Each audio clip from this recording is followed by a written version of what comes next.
Apa makanan orang mukmin ketika Dajjal keluar?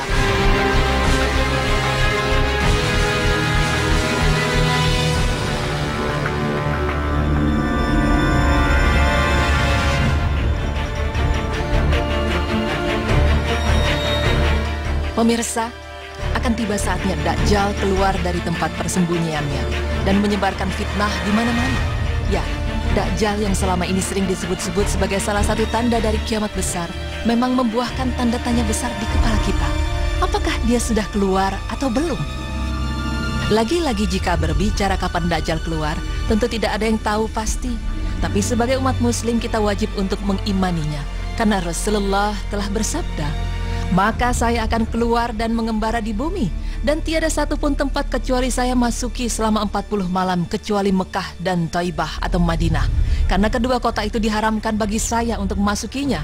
Apabila saya hendak memasuki salah satu dari kedua kota tersebut, saya dihadapi oleh malaikat yang menghunus pedang untuk menghardik saya, dan pada tiap-tiap lorongnya ada malaikat yang menjaganya."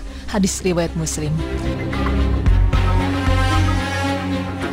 Tersirat sangat jelas dari hadis tersebut bahwa Dajjal memang akan keluar dan mengembara di bumi. Tapi, pernahkah terfikir di benak Anda, seperti apakah kehidupan kita kalau Dajjal sudah keluar? Sesosok manusia yang matanya buta satu ini memang menyimpan banyak misteri. Seakan kiamat itu identik dengan dirinya. Bahkan ada yang mengatakan kalau Dajjal sudah keluar saat ini, wallahu a'lam bishawab. Namun yang pasti ketika Dajjal keluar, maka seluruh kehidupan di muka bumi akan terombang-ambing dengan fitnahnya.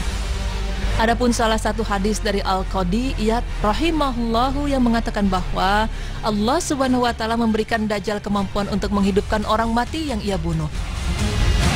Dajjal pun membawa sungai, surga dan neraka. Lalu selain itu ia pun dapat memerintahkan langit untuk hujan, dapat memerintahkan bumi untuk menumbuhkan tanaman-tanaman. Akan tetapi itu semua terjadi tetap dengan kehendak Allah Subhanahu wa taala.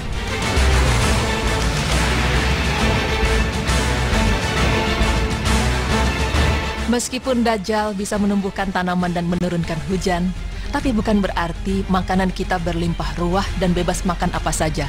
Justru ada hadis dari Syekh Al-Albani yang mengatakan bahwa sesungguhnya 3 tahun sebelum kemunculan Ad-Dajjal, di tahun pertama langit menahan sepertiga air hujannya, bumi menahan sepertiga hasil tumbuhannya, dan di tahun kedua langit menahan 2/3 air hujannya, dan bumi juga menahan 2/3 hasil tanamannya.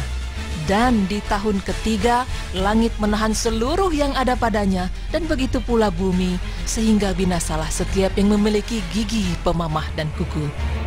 Pemirsa, tersirat dari hadis tersebut, bagi yang memiliki gigi pemamah dan kuku, maka akan binasa. Di mana dapat diartikan setiap hewan yang memberikan protein utama bagi manusia akan punah. Contohnya seperti kambing, domba, sapi, kerbau, dan onta. Lantas jika sumber protein utama kita punah, apa yang kita makan?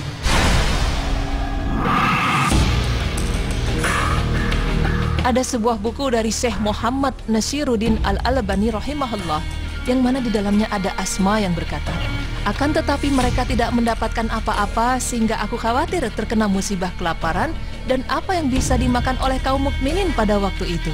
Kemudian Rasulullah Shallallahu Alaihi Wasallam bersabda, "Allah mencukupkan kepada mereka dengan makanan yang diberikan kepada penduduk langit atau malaikat." Hadis riwayat Ahmad 26.298. Tapi terpikirkah Anda bahwa malaikat tidak makan dan tidak minum? Lalu bagaimana orang mukmin untuk menyambung hidupnya? Ternyata Islam pun sudah menyiapkan jawabannya.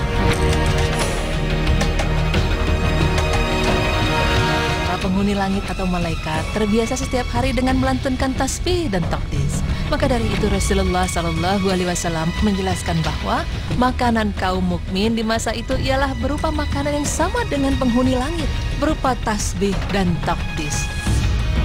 Dari penjelasan tersebut tersingkap bahwa betapa pentingnya peran zikir dalam hidup kita.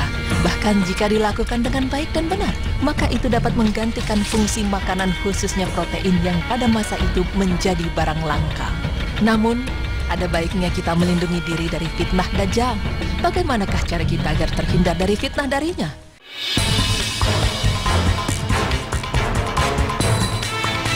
pertama adalah meminta perlindungan dari Allah Subhanahu wa Ta'ala. Sesungguhnya banyak cara bagaimana kita meminta perlindungan. Bisa dengan doa ataupun sholat. Namun cara yang lebih baik yaitu memperbanyak meminta perlindungan setelah tasyahud akhir, seperti hadis berikut. Jika salah seorang kalian selesai dari tasyahud akhir, mintalah perlindungan dari 4 perkara. Ya Allah, aku berlindung kepadamu dari azab Jahannam, dari azab kubur, dari fitnah waktu hidup dan waktu mati, dan dari kejahatan fitnah Dajjal. Hadis riwayat Al-Bukhari dan Muslim.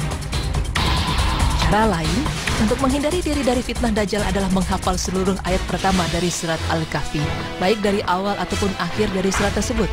Karena menurut Imam Nawawi, ayat-ayat yang terdapat di awal atau akhir dari surat Al-Kahfi ini berisi tentang keajaiban-keajaiban dan tanda-tanda kebesaran Allah Subhanahu wa Ta'ala. Adapun hadisnya, barang siapa menghafal 10 ayat pertama dari surat Al-Kahfi akan terjaga dari fitnah Dajjal. Hadis riwayat Muslim. Sesungguhnya Dajjal itu adalah manusia yang jelek sifatnya. Maka lebih baik untuk menjauhi Dajjal, karena tidak ada yang mendatanginya kecuali seseorang yang yakin akan terkena mudarat dari Dajjal. Hadisnya pun adalah, barang siapa mendengar keluarnya Dajjal hendaknya menjauh darinya. Demi Allah, sungguh ada seorang yang mendatanginya merasa dirinya beriman, tapi kemudian mengikuti Dajjal dikarenakan syubhat-syubhat yang dilontarkan Dajjal. Hadis riwayat Ahmad. Selanjutnya adalah tinggal di Mekah dan Madinah. Cara ini merupakan cara yang lebih baik dan pasti akan terhindar dari fitnah Dajjal. Karena Dajjal tidak akan mampu untuk memasuki kedua wilayah tersebut. Dan hadisnya yaitu, tidak ada satu negeri pun kecuali akan dimasuki Dajjal, kecuali Mekah dan Madinah. Dan tidak mendapati celah atau jalan masuk kecuali padanya ada malaikat yang berbaris menjaganya. Hadis riwayat Al-Bukhari dan Muslim dari Anas bin Malik radhiyallahu anhu.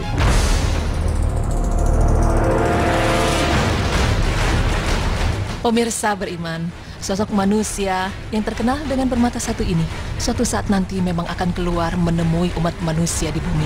Dan kala itu, menurut hadis, langit akan menahan air hujannya dan bumi juga akan menahan tanamannya untuk keluar. Tapi, bagi umat muslim yang beriman, mereka tidak akan merasa kelaparan dan kehausan karena makanan mereka akan diganti seperti makanan para penghuni langit, yaitu tasbih dan takdis. Sungguh, betapa pentingnya zikir bagi kehidupan kita. Sebagaimana Allah Subhanahu wa Ta'ala berfirman yang artinya, hai orang-orang yang beriman, berzikirlah dengan menyebut nama Allah, zikir yang sebanyak-banyaknya, dan bertasbihlah kepadanya di waktu pagi dan petang. Quran Surah Al-Ahzab ayat 41 hingga 42.